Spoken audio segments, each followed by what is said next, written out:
Olho aqui, olha só, o ministro da Economia, Paulo Guedes, ele está participando, fazendo um discurso no 20º Fórum Brasil Exporta, falando, né, sobre o ciclo aí de crescimento brasileiro na contramão do mundo. A gente, inclusive, vai trazer essa notícia mais detalhada daqui a pouco, mas o Brasil ficou aí entre as 4, né, economias do G20 com menor inflação. Temos imagens. A gente tem áudio aí do Guedes? Se a gente tiver, vamos ouvi-lo. Eu ia fazer um resumo aqui. A dívida PIB do Brasil é a mesma de quando nós chegamos. Nós chegamos, enfrentamos 2 guerras, a guerra da pandemia e essa guerra geopolítica. Fizemos maiores programas de transferência de rendas para os mais frágeis, mas com responsabilidade fiscal, protegendo as gerações futuras. Então, essa experiência, nós estamos preparando o Fundo Brasil. O Fundo Brasil é o seguinte, em vez de levar, quando você vender 100 bilhões, por exemplo, o governo tem esse capital que eu disse que tem esses ativos financeiros, tem terrenos imobiliários, tem 1 trilhão aqui, 1 trilhão ali. Nós vendemos 260 bi, desalavancamos bancos públicos, 240 bi, tudo isso nós fomos usando durante o combate. Mas agora nós vamos tangibilizar isso. Então vamos fazer o seguinte, não vamos transferir só renda, vamos transferir também propriedades. Governos anteriores aparelharam e desviaram recursos de empresas estatais, davam um prejuízo de 20 bilhões por ano. Nós agora fizemos uma virada na gestão e elas dão um resultado de 180 bilhões de lucro por ano. Então 220 bilhões que iam pelo ralo por ano, agora estão aí, fluindo e reforçando os nossos programas sociais. Só que nós podemos fazer agora também transferências de propriedades. Se você vender uma estatal, vou dar um exemplo. O BNDES tem 100 bilhões em capital financeiro.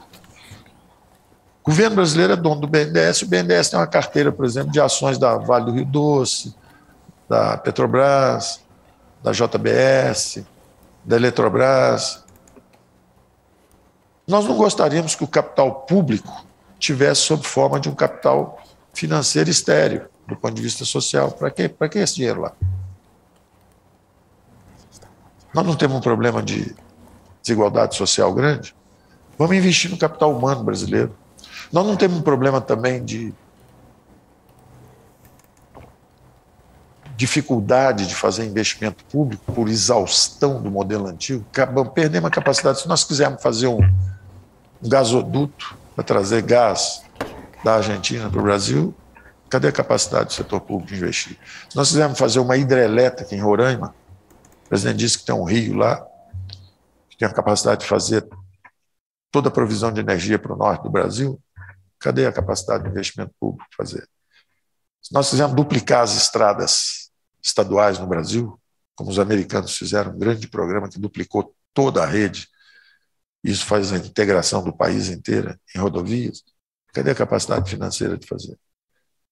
Então, em vez de ficar com esse capital sob forma financeira estéril, ou sobre imóveis mal geridos, ou sobre praias, até um candidato totalmente despreparado, o Paulo Guedes quer privatizar a praia. Tolo. Não é privatizar a praia. As praias serão sempre públicas. É o contrário. São os terrenos em frente à praia que pertencem à Marinha, porque 200 anos atrás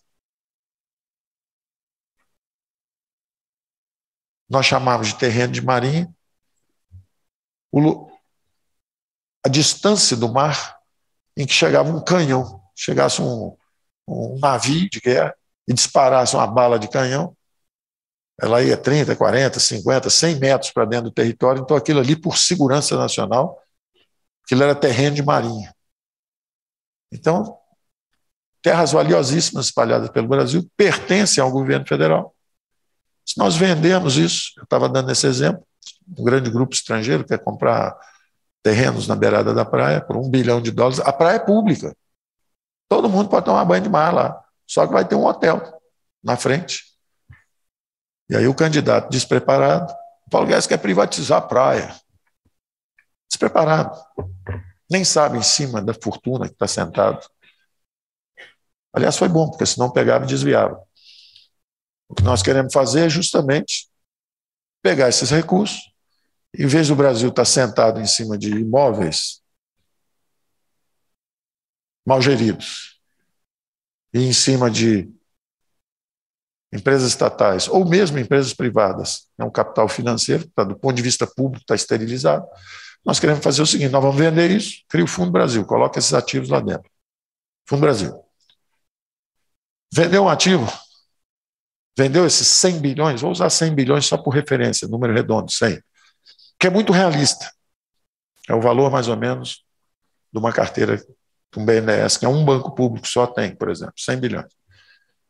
Como eu disse, tem 1 trilhão de ativos sob forma de imóveis, tem mais 1 trilhão sob forma de estatais e tem mais 2,5 trilhões de recebíveis.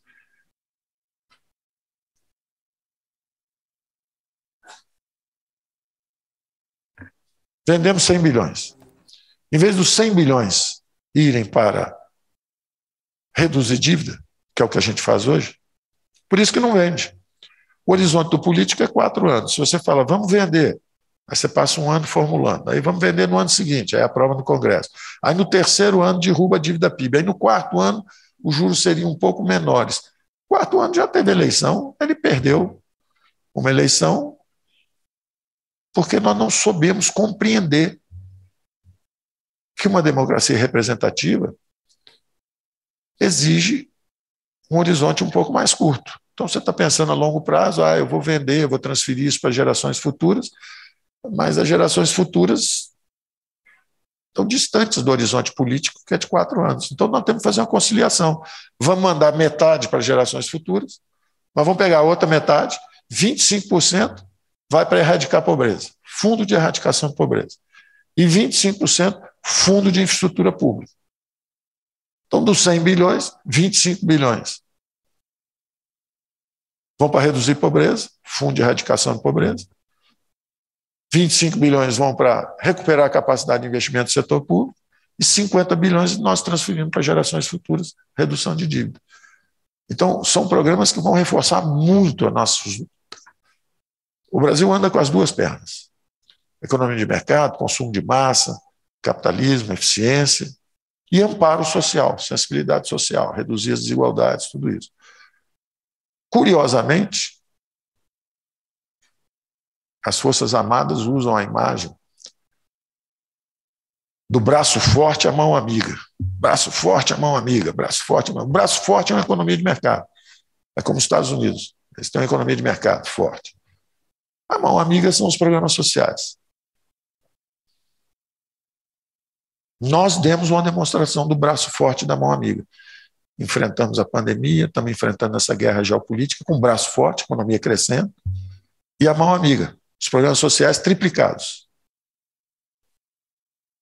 Então nós vamos aprofundar o programa agora. Antes, você reduzia a dívida, se privatizasse. Só que ninguém quer privatizar, porque o horizonte político era curto. Então vamos fazer o seguinte, nos ajuda a privatizar, que nós vamos ter o braço forte e a mão amiga. Vai ajudar vocês a ganhar eleições se vocês fizerem os programas sociais mais fortes. Se vocês pegarem aquele terreno estéril, se vocês pegarem aquele recurso mal administrado, aquela estatal que era roubada e tinha os recursos desviados, vamos botar a economia para crescer, vamos desbloquear o caminho para os investimentos privados, que é o que está acontecendo em todas essas áreas, de energia elétrica, mineração, gás natural, concessões, rodovias, ferrovias, portos, esse crescimento, uma onda de investimentos privados vindo, e vamos fazer os investimentos públicos também. Basta transformar esse capital estéril na mão do governo num capital produtivo. Vende isso, que a gente constrói aquilo. Vende isso, que a gente transfere propriedade para os mais frágeis. Em vez de transferir só renda, vamos transferir propriedade. Está vivendo ali de Auxílio Brasil, recebendo R$600, de repente, R$8.000. O que foi isso? Venderam uma estatal. Estão devolvendo ao povo a riqueza que é do povo brasileiro, para ele comprar a casa própria dele, para ele dar a entrada na casa própria. De repente ele ainda está pagando mais R$10.000. Bom, agora venderam um estatal maior ainda. Você finalmente adquiriu sua casa própria. Por quê? Porque estão transferindo riqueza para o povo brasileiro. É o capitalismo popular. Todos os brasileiros têm que ser proprietários, têm que ter sua propriedade. Já titulamos 400 mil famílias, 80% de quem recebe os recursos do Auxílio Brasil, 80% dos chefes de família, mulheres cuidando da família, comprando propriedades. Então, nós temos que aprofundar esse programa. Eu fico por aqui. Se tiver alguma pergunta, vamos em frente, com confiança no Brasil. Obrigado. Tá aí, então, né, falas do ministro da Economia, Paulo Guedes, neste discurso, trazendo, né, a nossa economia exatamente, inclusive, vai aí todas as falas do Paulo Guedes muito em linha com um levantamento que foi feito pela consultoria Austin Rating, que acabou mostrando que de janeiro a setembro deste ano, a inflação do Brasil é, sim, a quarta menor entre os países aí que fazem parte do G20, né, que representam as maiores economias do mundo. A inflação brasileira, neste período, acumula ali uma alta de 4,1%, só perde exatamente para a elevação de preços no Japão, que ficou em 2,8%, na Arábia Saudita, 2,7%, e na China, que registrou aí uma inflação de 1,9%. Entretanto, o patamar brasileiro segue aí mais baixo do que outras nações ricas, como a gente tem falado bastante aqui na BMC News. A Alemanha, a inflação acumulada é de 9 ponto percentual aí. Na Austrália, o aumento é 12,2%. Na Itália, 7,1 ponto percentual. No Reino Unido, 7,6%. Neste mesmo período, né, que nós estamos fazendo aí a comparação de janeiro a setembro. União Europeia, 8,5%. E nos Estados Unidos, 5,8%. Então, essa redução da inflação no Brasil, que a gente viu aí no discurso de Paulo Guedes, que muitas vezes é tida, né, falado aí, trazido como uma questão muito política. Agora, a consultoria aí, independente, traz essa comparação que o Brasil, sim, tem tido aí uma recuperação melhor. E isso tudo foi muito influenciado com a questão do ICMS. Redução aí do teto do ICMS para 18% na alíquota estadual, que acabou abrindo, né, ali, agindo, na verdade, sobre energia, que foi aprovada pelo Congresso Nacional, mas acabou impactando muito no preço dos combustíveis, telecomunicações e energia elétrica. E isso acabou trazendo aí, com certeza, esse resultado, né, para a nossa inflação ser considerada entre os G20, sendo aí o Brasil a quarta, né, menor inflação de todo o bloco aí do G20. Bom, das